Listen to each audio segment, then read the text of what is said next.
Hello student, online classes में आपका स्वागत है। आज आपके सामने एक नया टॉपिक लेकर के आए हैं। सत्ता की भागीदारी के कौन कौन से स्वरूप हैं। तो सत्ता की भागीदारी के कौन कौन से स्वरूप हैं, इसके संदर्भ में अध्ययन करेंगे कि सत्ता किन किन रूपों में बटी हुई है, कैसे बटी हुई है, इसके संदर्भ में अध्ययन करेंगे। डियर स्टूडेंट, आज इस टॉपिक को, इसके पहले आप इस टॉपिक को पढ़े भी होंगे, किताबों में नोट्स भी बनाए होंगे, लेकिन कुछ डिफरेंट होगा। इस वीडियो को स्किप मत करिएगा। बहुत ही तथ्यात्मक वीडियो है। आपको 100% श्योर हैं हम, जब इस वीडियो को आप पूरा देखेंगे तो बहुत सारी नई चीज़ें आपको दिखेंगी। तो इस वीडियो को स्किप ना करिएगा, पूरा आप वीडियो को देखिएगा। ये केवल एसएसटी या समाज विज्ञान 10th क्लास वालों के लिए ही नहीं है, बहुत सारी बेसिक चीज़ें हैं। बहुत सारे एग्जाम में क्वेश्चन आते हैं, बड़ी बड़ी परीक्षाओं में आते हैं। तो ये सभी वर्गों के लिए वीडियो है, केवल 10th क्लास के लिए नहीं है। कुछ लोग सोचते हैं 10th क्लास का वीडियो है इसलिए ना देखें। इससे बहुत सारी बेसिक चीज़ें हैं जिसे आप देख सकते हैं। बड़ी बड़ी परीक्षाओं में आते हैं ऐसे प्रश्न जो आप कर नहीं पाते, तो आप वीडियो को बहुत सरल तरीके से समझेंगे। बहुत सारी छोटी छोटी चीज़ें जो होती हैं हम उसको ध्यान नहीं देते, लेकिन ऐसे प्रश्नों को हम कभी नहीं कर पाते एग्ज़ाम में। तो वीडियो को बहुत सरल तरीके से आप देखिए। अगर ना अच्छा लगे तब लास्ट में आप अपने कमेंट दे सकते हैं कि वीडियो इस तरह से ये कमी है, लेकिन आप वीडियो को पहले देखें, बहुत अच्छा वीडियो है। तो चलिए विषय बस को स्टार्ट करते हैं और देखते हैं कि सत्ता की भागीदारी या सत्ता की साझेदारी किन किन रूपों में बटी हुई है। डियर स्टूडेंट, बहुत सरल तरीके से समझेंगे। सत्ता की साझेदारी के कौन कौन से तरीके हैं, कैसे कैसे सत्ता डिवाइड हुई है।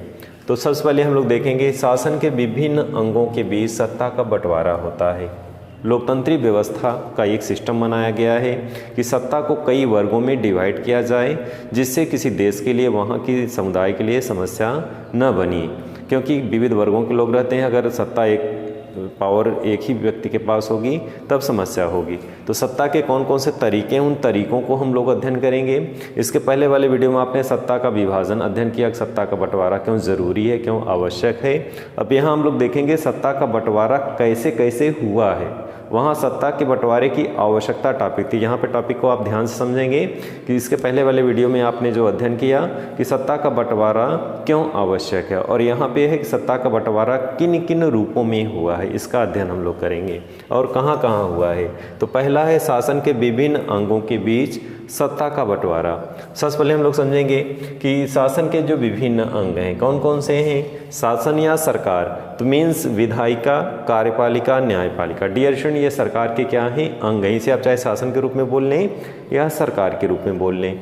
तो शासन की जो 3 भाग हैं कौन कौन से हैं, विधायिका, कार्यपालिका, न्यायपालिका। एग्जाम में भी क्वेश्चन आता है, बहुत सरल तरीके से समझेंगे हम लोग। विधायिका मीन्स क्या होती है, केंद्रीय विधायिका। तो केंद्रीय विधायिका मीन्स होता है संसद, चाहे उसे हम संसद बोल लें, चाहे उसे हम केंद्रीय विधायिका बोलें, चाहे केंद्रीय विधानमंडल बोलें। नाम अलग अलग हैं। आप लोग अक्सर एग्जाम में एक तरीके से कोई चीज़ पढ़ लेते हो और एग्जाम में कन्फ्यूज़न आ जाता है, ऐसे प्रश्नों को नहीं कर पाते।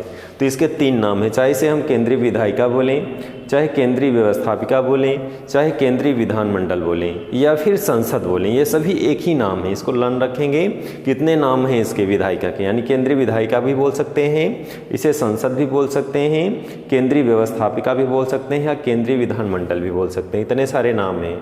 तो ये प्रकार से विधायिका मीन्स संसद है। दूसरा क्या है, कार्यपालिका। तो केंद्रीय कार्यपालिका क्या है, इसे किसे बोला जाता है, प्रधानमंत्री और उसके मंत्रिमंडल को केंद्रीय कार्यपालिका कहा जाता है। नेक्स्ट है न्यायपालिका। न्यायपालिका में सर्वोच्च न्यायालय और उच्च न्यायालय। तो यहाँ पे कहने का मतलब है जो सत्ता का, जो शासन का जो विभिन्न अंग हैं, इन्हीं के मध्य जो है सत्ता की साझेदारी यहाँ पे हुई है। किसके किसके मध्य हुई है, विधायिका के मध्य हुई है, कार्यपालिका के मध्य हुई है, न्यायपालिका के मध्य हुई। इसको बहुत सरल तरीके से समझेंगे हम लोग कि 3 जो सत्ता का बंटवारा, इसे नाम दिया गया है क्षैतिज वितरण। इसी को नाम दिया गया है, क्या नाम दिया गया है, क्षैतिज वितरण। अब ये तीनों अंग जो है एक ही स्तर पे रह के कार्य करते हैं। इनकी कार्य प्रणाली को हम लोग समझेंगे। इनका फंक्शन बहुत इजी है, केवल आप समझेंगे सरल तरीके से। यानी ये जो सिस्टम फंक्शन जो है इसका सत्ता के बंटवारे का कैसा है, विधायिका, कार्यपालिका, न्यायपालिका, इन तीनों में सत्ता का विभाजन किया गया है। इसी का नाम दिया गया है क्षैतिज वितरण। ये क्षैतिज वितरण के नाम से जाना जाता है। यानी सत्ता इन 3 अंगों में बटी हुई है। सत्ता का जो विभाजन है सत्ता की शक्ति का जो विभाजन है इन तीनों अंगों में बटी हुई है। ये शासन के अंग एक ही स्तर पर रहकर अपने शक्ति का प्रयोग करते हैं। कभी कभी एग्जाम में वैकल्पिक क्वेश्चन आता है तो ये क्या करते हैं, एक ही स्तर पर रह के अपने शक्ति का क्या करते हैं, प्रयोग करते हैं। अब इसमें आपने एग्जाम से रिलेटेड बहुत सारे क्वेश्चन को इसमें तैयार किया। विधायिका क्या है, मीन्स संसद। विधायिका मीन्स क्या बोलते हैं, इसे संसद बोलते हैं। चाहे इसे संसद बोलें, चाहे केंद्रीय विधायिका बोलें, केंद्रीय विधानमंडल बोलें, नाम अलग अलग हैं, इसलिए आप इसको सिस्टम को जानते हैं कि विधायिका मीन्स संसद होता है। कार्यपालिका है तो कार्यपालिका मीन्स क्या होता है, केंद्रीय कार्यपालिका जिसे प्रधानमंत्री और उसके मंत्रिमंडल को बोलते हैं। और यहाँ पे न्यायपालिका है तो न्यायपालिका मीन्स सर्वोच्च न्यायालय और उच्च न्यायालय, तीनों को मिला करके मतलब ये क्या बन गया, ये इसी शक्ति को नाम दिया गया है क्षैतिज वितरण। तो इस तरह से कि शासन के विभिन्न अंगों के बीच जो सत्ता का बंटवारा किया गया है, किसमें किया गया है, विधायिका में, कार्यपालिका में और न्यायपालिका में। डियर स्टूडेंट, इसके हम लोग फंक्शन को समझेंगे, कैसे कार्य करते हैं। तो ये तीनों बॉडी जो तीनों है एक ही स्तर के हैं, ना कोई किसी से कम है ना कोई किसी से ज़्यादा शक्तिशाली है। तीनों अपने अपने दायरे में रह करके अपने शक्तियों का प्रयोग करते हैं। तो इससे ये फायदा भी है, तीनों अपने अपने तरीके से कार्य भी करते हैं और तीनों एक दूसरे को नियंत्रित भी करते हैं। कैसे नियंत्रित करते हैं, तो यहाँ पे एक चीज़ को कार्यप्रणाली को समझेंगे।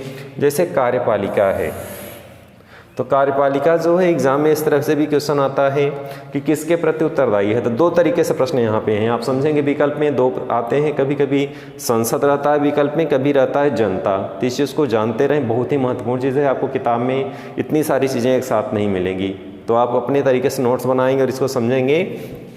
कार्यपालिका किसके प्रति उत्तरदायी होती है, तो विकल्प में कभी कभी संसद रहता है, कभी कभी जनता रहता है। दोनों विकल्प सही हैं। अगर संसद है संसद पर टिक करें आप, अगर जनता है तो जनता के विकल्प को चुनें या टिक करें। डियर स्टूडेंट, बहुत ही महत्वपूर्ण ये बिंदु है, अक्सर एग्जाम में आता है कि कार्यपालिका किसके प्रति उत्तरदायी है, तो संसद के प्रति है और जनता के प्रति है। तो ये बहुत महत्वपूर्ण बिंदु है। दूसरा, न्यायपालिका की नियुक्ति कौन करता है, कार्यपालिका करती है। तो दो ये महत्वपूर्ण बिंदु हैं, वेरी इंपॉर्टेंट, इसको लर्न रखेंगे कि न्यायपालिका की नियुक्ति कौन करता है, कार्यपालिका करती है। और कार्यपालिका जनता के प्रति उत्तरदायी होती है या संसद के प्रति, दोनों ऑप्शन सही हैं। अगर संसद है तो संसद पे टिक करें, जनता के प्रति उत्तरदायी है तो जनता पे टिक करें। बारी बारी से क्वेश्चन एग्जाम में आते रहते हैं। अक्सर लोग गलती कर जाते हैं, पढ़े रहते हैं संसद, ये नहीं पढ़े रहते, ध्यान नहीं देते और पता गलत हो जाता है। कभी कभी विकल्प ये ना रहे ये रहे। तो इस तरह से आप दोनों जानते रहें, दोनों विकल्प सही हैं कि कार्यपालिका संसद के प्रति भी उत्तरदायी होती है और जनता के प्रति भी उत्तरदायी होती है। दोनों बारी बारी से पूछा जाता है। विकल्प में संसद अगर रहेगा, तीन ऑप्शन कुछ और रहेंगे तो आप संसद पे टिक करेंगे, और विकल्प में तीन ऑप्शन कुछ और होंगे और जनता होगी तो जनता पे टिक करेंगे। कभी कभी ऐसे भी पूछ लेता है, तीन ऑप्शन कुछ और होंगे और चौथा ऑप्शन संसद व जनता दोनों, इस तरह से रहता है कि, या फिर एक और तरीका है कि इस विकल्प में एक ऑप्शन संसद है, एक ऑप्शन जनता है, एक ऑप्शन है ए और बी दोनों सही हैं और तीसरा डी, इनमें से कोई नहीं। तो ऐसे में दोनों सही हैं, उस पर टिक आप करेंगे, यानी संसद और जनता दोनों सही हैं। तो डियर स्टूडेंट, इन चीज़ों को आप बहुत सरल तरीके से अध्ययन करते रहेंगे और जानते रहेंगे कि इस तरह से हम ऐसे प्रश्नों को हल करेंगे। तो इसी क्रम में आगे हम लोग समझेंगे कि यानी ये फंक्शन, ये जो तीनों बॉडी है, ये क्षैतिज वितरण जो इसे नाम दिया गया है, ये तीनों के क्या कार्य हैं, तीनों अपने अपने स्तर में रह के, अपने अपने दायरे में रह करके और एक ही स्तर में रहते हुए अपने शक्ति का प्रयोग करते हैं। कोई किसी से ना कम ज़्यादा शक्तिशाली है, ना कोई कमज़ोर है।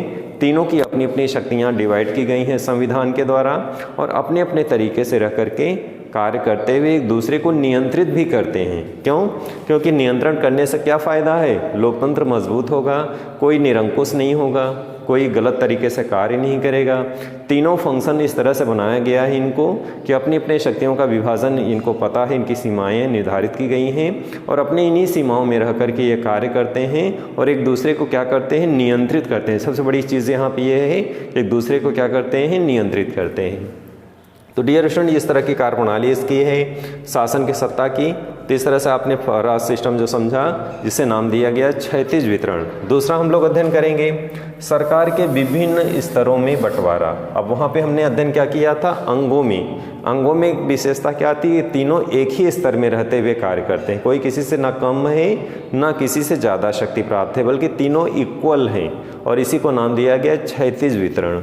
यहाँ पे क्या है, सत्ता का विभिन्न स्तरों में बंटवारा। अब विभिन्न स्तर में यहाँ पे स्तरीय चीज़ें हैं, यानी इक्वल नहीं है, एक शक्तिशाली है और एक उससे कम शक्तिशाली है, तो यहाँ पे ध्यान देने वाली बात है, और इसी को नाम दिया गया ऊर्ध्वाधर विभाजन। अब ऊर्ध्वाधर क्या है, यहाँ पे देखेंगे केंद्र सरकार और प्रांतीय सरकार, यहाँ का सत्ता का जो बंटवारा है केंद्र सरकार में और प्रांतीय सरकारों में सत्ता का बंटवारा किया गया है। तो दो प्रकार की हमारे ऊपर सरकारें हैं, एक केंद्र सरकार है जिसका शासन पूरे देश पे है, और एक प्रांतीय सरकार है जिसका शासन केवल उसी प्रांत में है। तो इस तरह से देश में दो प्रकार की सरकारें हैं। तीसरा भी है स्थानीय सरकार जिसे कहा जाता है।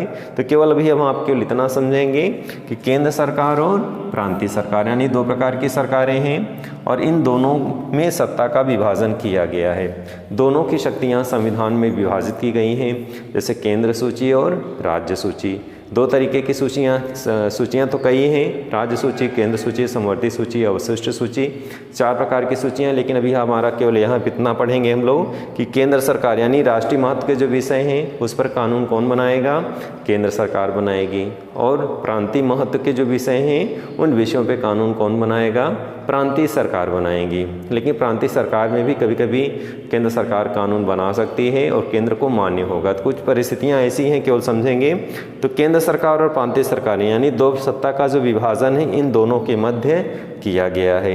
ये दोनों जो है अपनी अपनी इनकी शक्तियां हैं, अपनी अपनी सीमाएं हैं, और इन्हीं सीमाओं में रह के ये कार्य करते हैं। तो इस विभाजन को नाम दिया गया है ऊर्ध्वाधर विभाजन। डियर स्टूडेंट, यहाँ पे आपने अध्ययन किया क्षैतिज विभाजन, ये है ऊर्ध्वाधर विभाजन। विकल्प में कभी कभी एग्जाम में क्वेश्चन आते हैं, बहुत सरल तरीके से आप समझ लें। ये क्षैतिज वितरण जो है स्तरीय है। क्षैतिज वितरण क्या है, स्तरीय विभाजन, यानी एक ही स्तर में रह करके इन तीनों में बांटा गया है। अब यहाँ पे ऊर्ध्वाधर क्या है, उच्च से निम्न है, दो स्तर है, यानी इसे ऊर्ध्वाधर विभाजन कहा गया है। और ये जो है केंद्र सरकार और प्रांतीय सरकारों के मध्य सत्ता का विभाजन किया गया, इसे नाम दिया गया ऊर्ध्वाधर विभाजन। तो एग्जाम में इस तरह से भी क्वेश्चन आते हैं, ऊर्ध्वाधर विभाजन क्या है और क्षैतिज विभाजन क्या है। तो क्षैतिज विभाजन अंगों में विभाजित किया गया है, व्यवधायिका, कार्यपालिका और न्यायपालिका, और ऊर्ध्वाधर विभाजन में क्या विभाजन किया गया है, इसे केंद्र सरकार और प्रांतीय सरकारों में किया गया है। तो इन चीज़ों को आप जानते रहें कि ये अंगों में विभाजित है और ये स्तरों में विभाजित है। डियर स्टूडेंट, इसी क्रम में आगे हम लोग बढ़ेंगे। विभिन्न सामाजिक समूहों के बीच सत्ता का बंटवारा। तो यहाँ पे क्या है कि कुछ देशों के संविधान में इस बात का प्रावधान है कि सामाजिक रूप से जो कमज़ोर समुदाय और महिलाएं हैं उन्हें विधायिका और प्रशासन में हिस्सेदारी दी जाए, ताकि लोग स्वयं को क्या करें, शासन से अलग ना समझें। तो कुछ देशों में इस तरह की व्यवस्था दी गई है कि जहाँ पे जो कमज़ोर लोग हैं, जो महिलाएं हैं, वो भी सत्ता से जुड़ी रहें, उनको भी सत्ता में, विधायिका और प्रशासन में हिस्सेदारी दी जाए, जिससे वे शासन से अपने को अलग ना समझें। बेल्जियम इसका प्रमुख उदाहरण है। बेल्जियम में सामुदायिक सरकार की व्यवस्था की गई है। तो डियर स्टूडेंट, इस तरह से यहाँ पे बेल्जियम है जहाँ पे सामुदायिक सरकार की व्यवस्था की गई है। ये इसका क्या है, बेल्जियम प्रमुख उदाहरण है।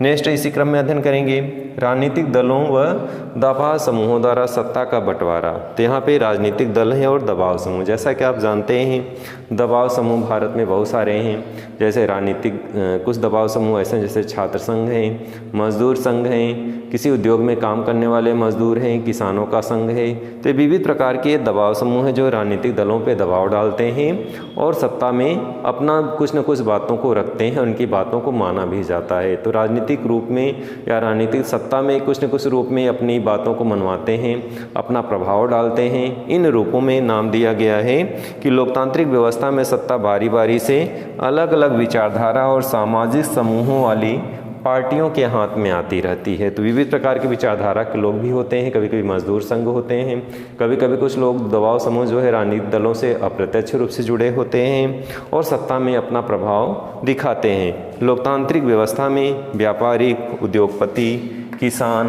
औद्योगिक मजदूर आदि दबाव समूह बनकर सत्ता में अपनी क्या करते हैं, भागीदारी करते हैं। तो डियर स्टूडेंट, आज आपने बहुत सरल तरीके से समझा सत्ता का विभाजन किन किन रूपों में हुआ है।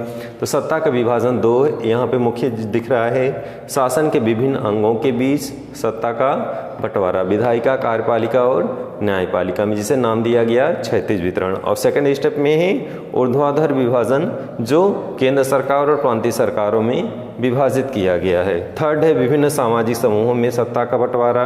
तो यहाँ पे विभिन्न सामाजिक समूहों में भी सत्ता का बंटवारा किया गया है और इसका प्रमुख उदाहरण बेल्जियम है।